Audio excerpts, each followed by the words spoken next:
Hello students, very good morning to all of you. How are you? I hope you all are happy, healthy and fine at home. Do you remember what were we discussing yesterday? I think yesterday we were discuss about the Favorsky rearrangement reaction and what are the important point to remember as per as a Favorsky rearrangement is concerned, because in a Favorsky rearrangement reaction, remember the starting material required is a alpha haloketones, and that reaction is a base catalyzed reaction, and there is a formation of cyclopropanone intermediate, and how that cyclopropanone intermediate is formed, that is proved with the help of labeling experiment.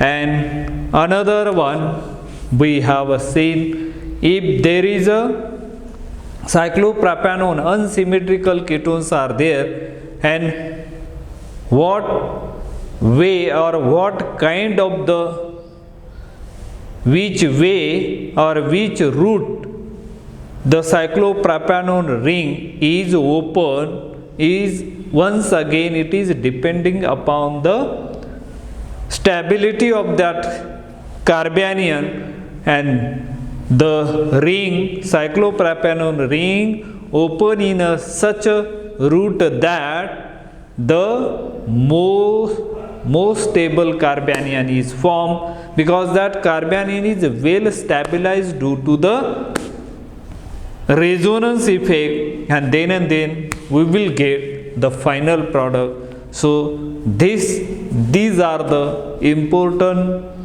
noticeable point we have you should remember as far as this is Favorsky rearrangement reaction is concerned.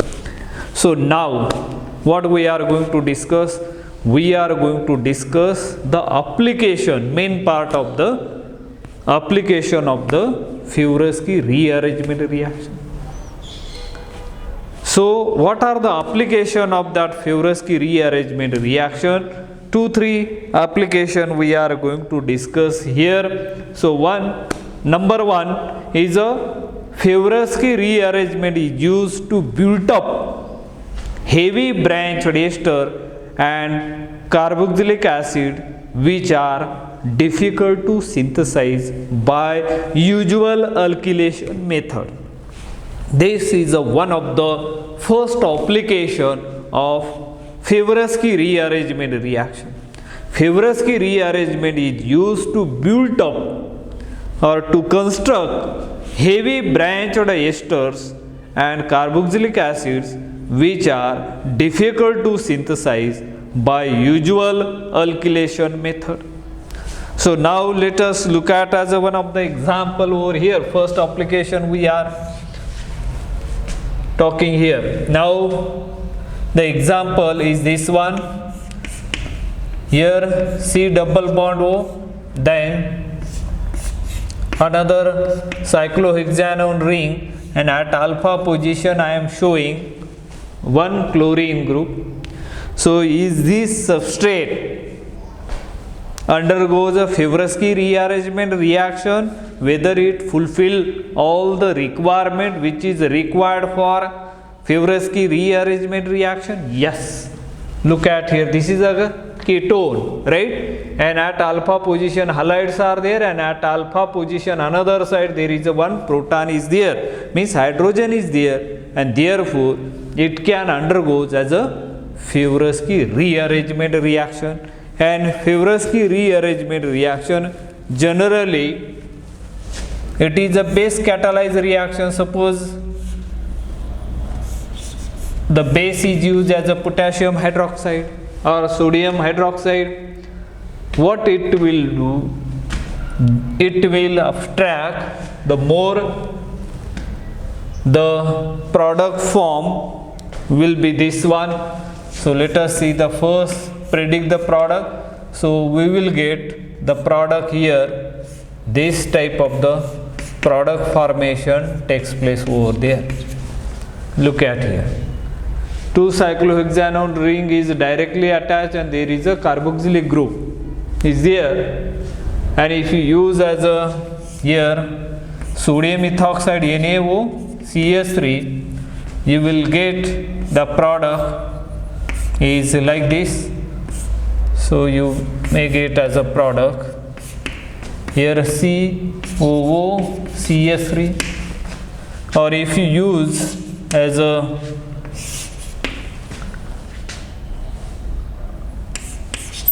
base as a NaOET sodium ethoxide, so you will get the product here, this one here, not this. So product should be cyclohexanone, two rings are there, and then here is this one. Here you can show this ET over here. So these are the different. So this is the first application, how branched carboxylic acid or the ester can be obtained by using this method by Fibresky rearrangement reaction. By simple alkylation we cannot prepare such kind of the heavy branched acids, are the what we can call it. So look at 1 2 3 heavy branch acids or heavy branch ester we cannot synthesize by the usual way of any other method. So this is a very good method for the synthesis of such heavy metals. So now let us look at as a mechanism over here, how we can get this type of the compound. So let us look at the mechanism here. So here the mechanism point of view, see the structure once again over here, carbonyl group, then another cyclohexane ring, here is a chlorine atom. Now look at here, here is a hydrogen atom, one of the hydrogen atom, and which will be where we are using as a KOH, means here OH minus will pick up, abstract this proton, leaving its bonding pair on that carbon atom, and you will be getting here this type of the intermediate.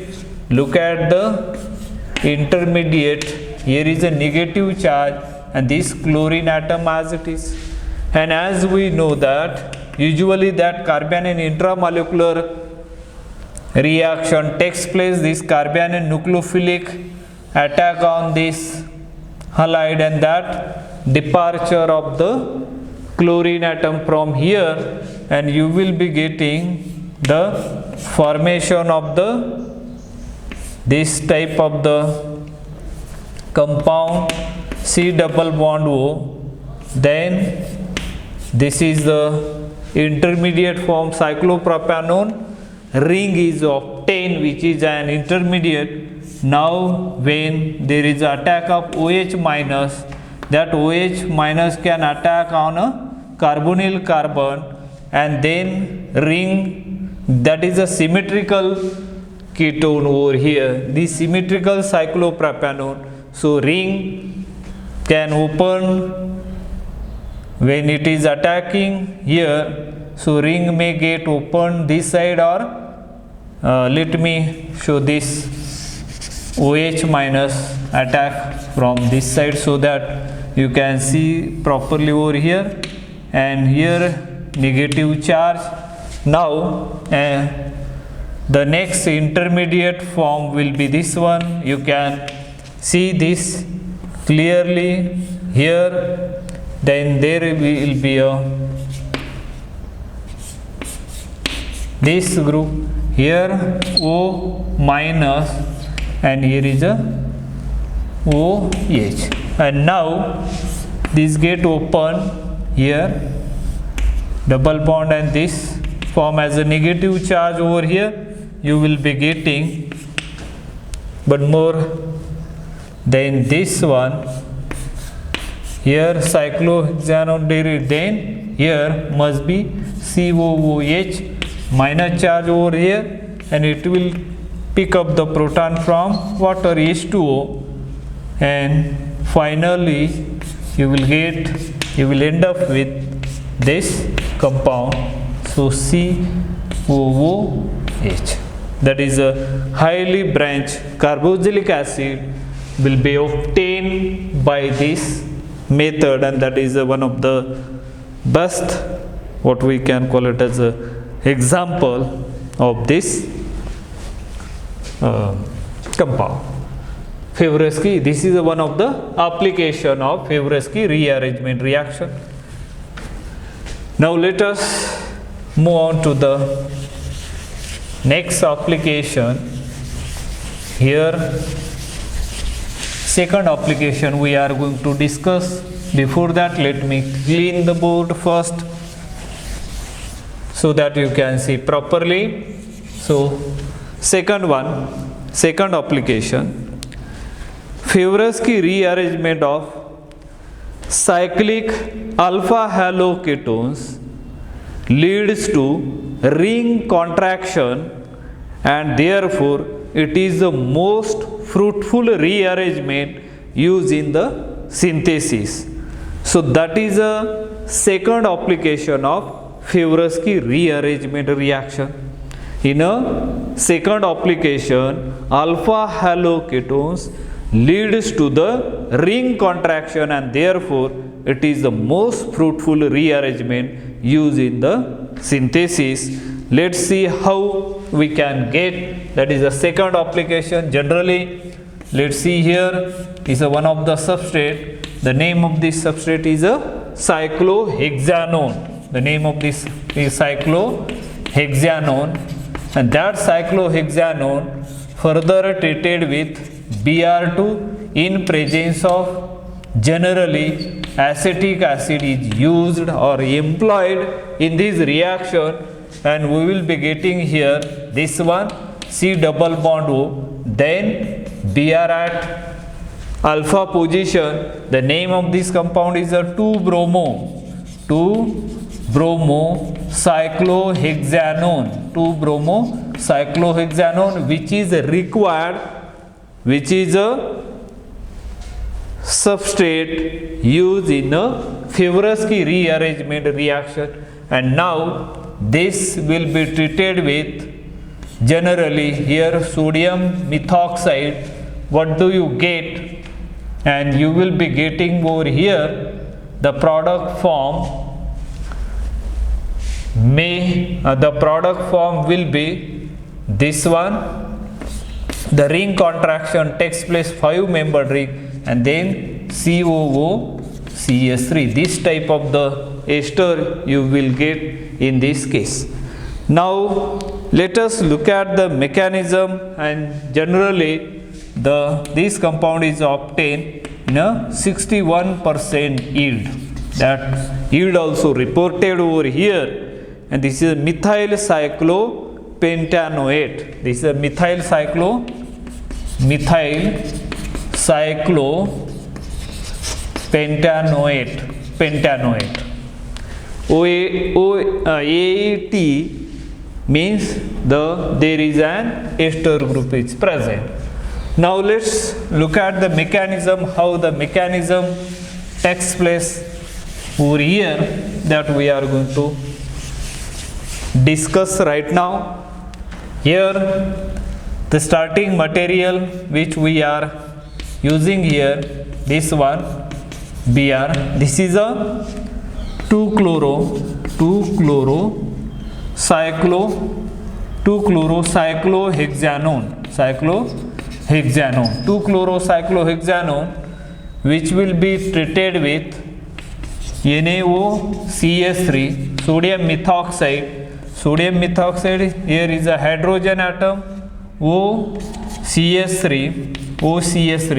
That methoxide will obstruct this proton, leaving its bonding pair on this carbon atom, and you will be getting here this compound C double bond O, then here is a Br, and now it's a minus charge over here.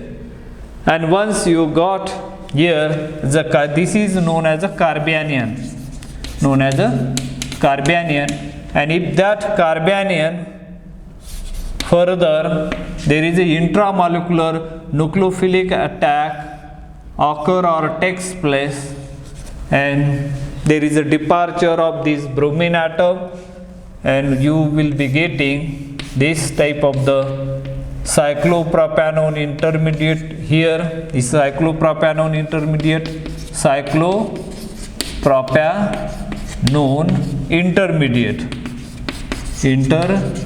intermediate is obtained over here, and this is proved in our previous example. Here, once this intermediate is obtained, then there is a attack of OCS3.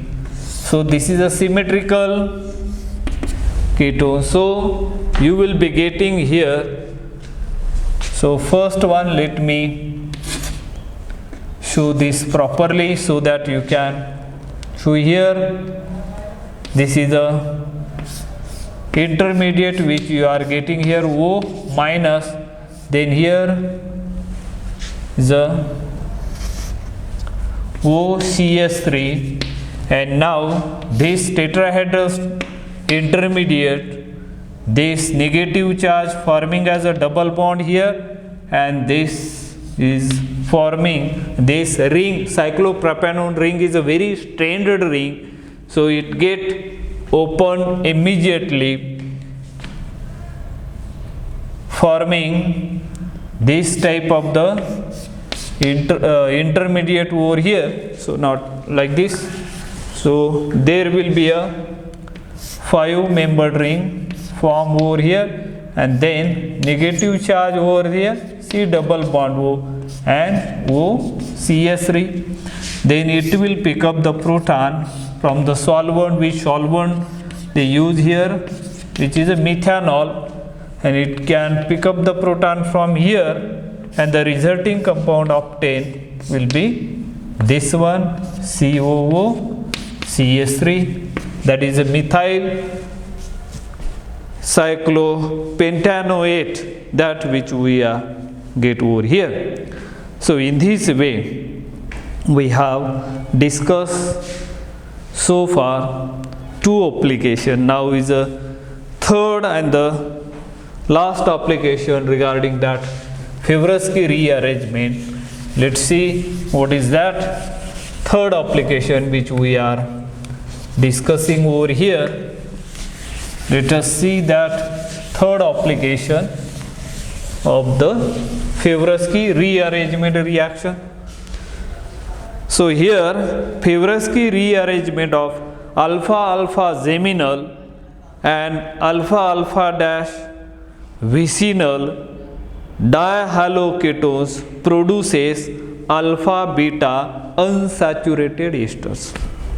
Remember, Fibrovsky rearrangement of alpha alpha geminal and alpha alpha dash vicinal dihaloketones produces alpha beta unsaturated esters.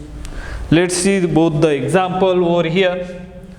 Here I am taking H, then C, here is a Br, here also as a Br, then C double bond O, then C, here the R, another R, and here showing as a hydrogen atom, R,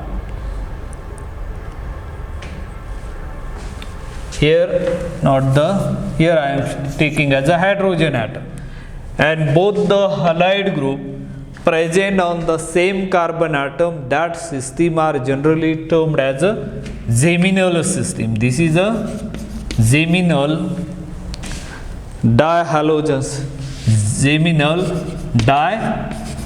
dihalogens, geminal dihalogens.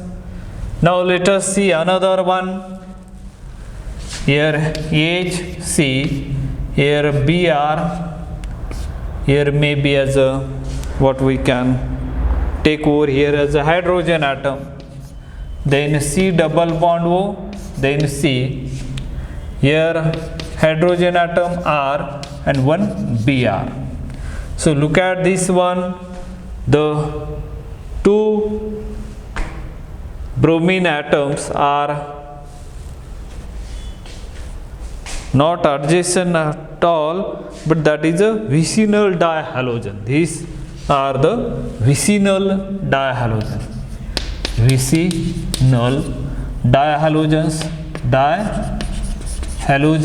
vicinal, they are adjacent, but here is a carbonyl group, and therefore this type of the system also termed as a dihalogen system. They are, so now when they treated with the same reagents like alkoxide OR minus, here also as a OR minus alkoxide, and they produce the same intermediate, because once they can abstract the proton from here, form as a carbanion, it can abstract the proton here, form as a carbanion, and that carbanion is going to attack over here, and after that there is a cyclopropanone ring is formed. So let me show, suppose here mechanism also. Now let us see, this will pick up the proton from here, and you will get here H, then C, Br, here also as a Br, then C double bond O, then I am, for suitability I am writing this carbon skeleton neatly. Here is a negative charge. In the same way here it will pick up this proton, and what do you get here also as a carbanion, this H, then C, Br, here hydrogen atom, then C double bond O. I am showing this in a neat way. Here C minus, then R and hydrogen atom, and then now they can form the intermediate the same, because this is going to attack here on this intramolecular nucleophilic attack takes place, departure of that bromine, and here also as a one of the bromine get departed, and what here, sorry, here is a Br still there, and both here one Br is leaving, here also as a one Br. So leaving behind here is the one and the same intermediate you are going to get. Here this one cyclopropanone ring, C double bond O, here is a R hydrogen atom.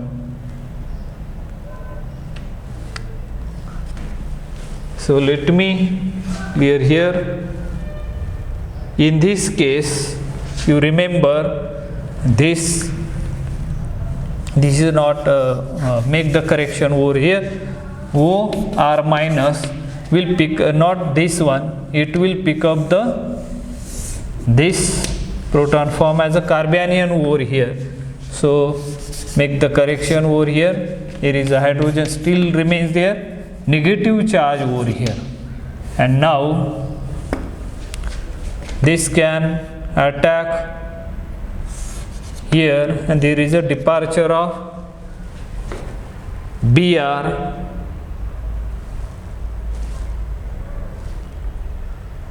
and one Br still there here, Br, and this Br still there, so that you will get as a intermediate here Br and this hydrogen atom.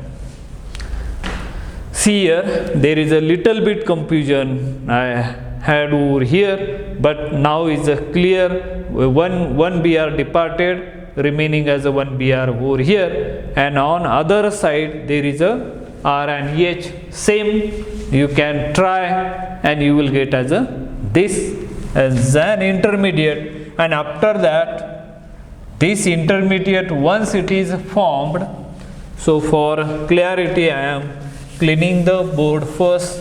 so that you can see that clearly over here. So let us see this intermediate ones, and this intermediate is obtained from geminal as well as vicinal dihalogens. So I am showing once again, this is a cyclopropanone as a derivative. Here is a Br hydrogen atom, and at this side R and H.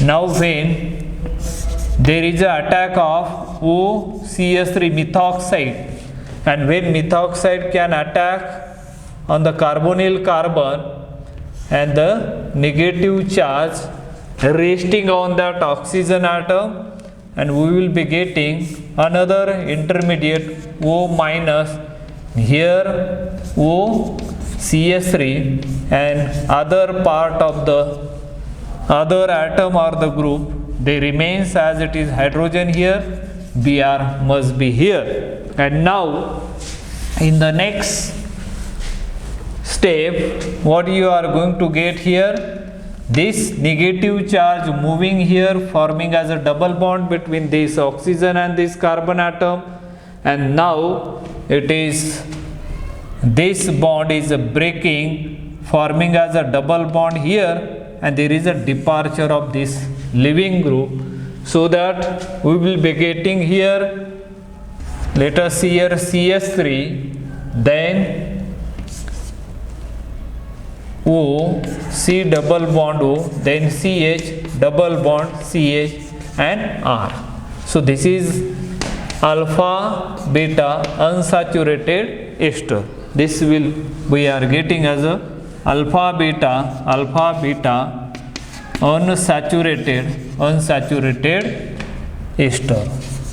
Unsaturated ester. Alpha beta unsaturated ester we will be getting here. So these are the some of the application of Favorsky rearrangement reaction we have discussed here, and in our, these are the enough example we have taken over here, and if that is treated with amine, you will get as a amide formation over here. So that is one of the application we can see over here. But these are, I think, enough example. In our next lecture, we are going to discuss about the Curtius rearrangement reaction. What do you mean by the Curtius rearrangement reaction?